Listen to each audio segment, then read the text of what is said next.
সিলাই রক্ষা করে হযরত আবু হুরায়রা রাদিয়াল্লাহু তাআলা বর্ণনা করেন রাসূলুল্লাহ সাল্লাল্লাহু আলাইহি ওয়াসাল্লাম ইরশাদ করিয়াছেন, যখন আল্লাহ তাআলা আসমানে কোনো হুকুম জারি করেন তখন ফেরেশতাগণ এবং মসজিদ পাথরের উপর লোহার শিকল মারিলে আওয়াজ হয়।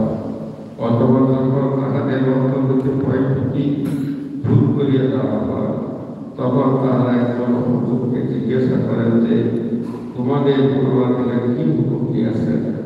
অপরজন বলেন, হক কথা গ্রহণ করিয়াছেন এবং নিঃসন্দেহে তিনি সুমহান মর্যাদার অধিকারী, সর্বাপেক্ষা বড়।